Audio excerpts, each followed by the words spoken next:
Hi guys, this is Jason from Excel Performance. Today we're going to be talking about recovery, how you know if you're recovered, why it's important, and how to actually improve it, and how this actually really does matter so much for your sports performance.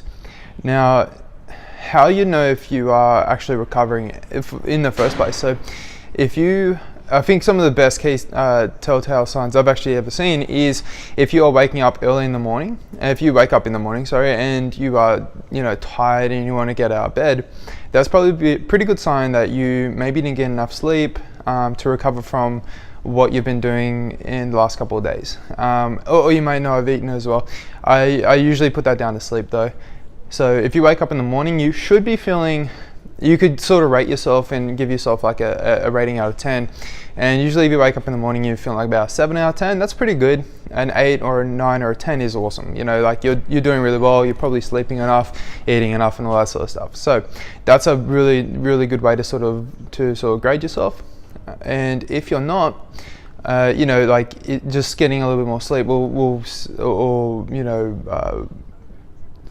just going to bed on time can actually really make all that sort of difference. Now, another really good way of showing, just to see if you are actually recovering or not, is are you actually improving in what you're doing? Are you getting stronger? Are you getting faster? Are you getting fitter? Or are you going backwards? If you're going backwards, that's probably, a lot of the time it's because you're underworking or overworking. And if you're overworking, it could be because you're not recovering, or you could just be working the amount that is appropriate, but you're just not improving because you're just not recovering, you're just not sleeping enough, eating enough, or whatever it might be. So those are things to look at. Why it's important is because if you're not actually recovering from what you're doing, and then you go to do more of it, what you'll see is like your recovery, it should be this, and then you work and it dips. And then what happens is you're supposed to recover and you get back onto your way. Now what happens is, like, if you work, right, and then you dip, that's your recovery, so that's okay, like you get tired and all that's very normal. And then what will happen is it's supposed to come back up, but instead of coming to here, if it doesn't get there and it makes it here, and you're here and you work again, you're dipping lower and you're costing yourself more and more recovery. Now, if you don't recover, then it's really, then your body in recovery, so in sleeping, for example, is actually when your body starts to grow and recover from everything that you've done from training. So all the training manifests and sort of accumulate, all that fatigue and everything is supposed to be resolved in sleep, and you're supposed to improve as an athlete, as in getting stronger. Your muscles will start to recover and grow and all that sort of stuff in your sleep. Now, if this is constantly happening and you're digging a deeper and deeper hole, that's not happening. Like, you're not getting any, your body's not going to adapt and get stronger or anything like that, because you're not giving it the necessary things like sleep, water, and food. If you're not giving it enough of all that and you're overtraining, then you're not going to be able to see the returns in your training. So a lot of the training that you're doing, to a good great deal of it's just going to waste in a lot of ways.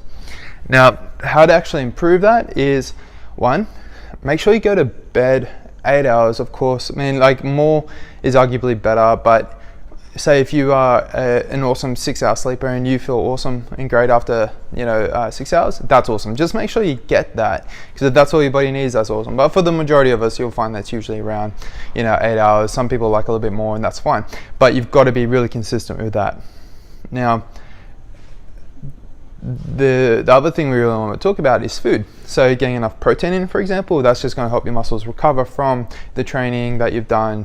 And now what I'd usually be recommending here is about your body weight times 0.2. So that would be, say, an easy example is 100 kilos.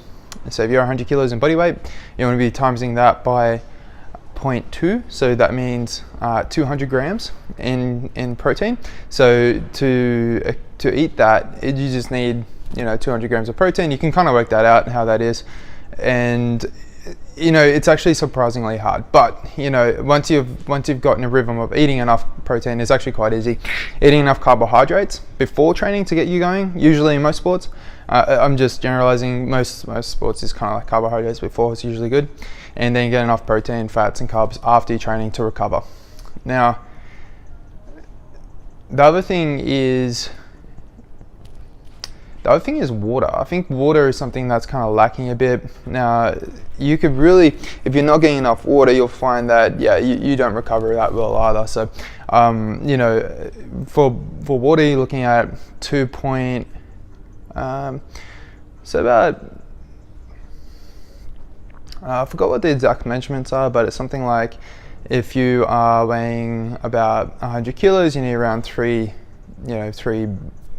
liters of water at least. So it's about your body weight times sort of about times 3-ish, something like that. So that's pretty much what you really want to be looking at. There's the key things in recovery. Now, if you get these things happening, train as hard as you want, and you'll be able to train harder, and you'll actually get everything out of your training that you put in. So that's all I want to really talk about today for recovery. I'm going to write a little bit more about it, some extra tips and whatnot, so look out for that. Okay, bye.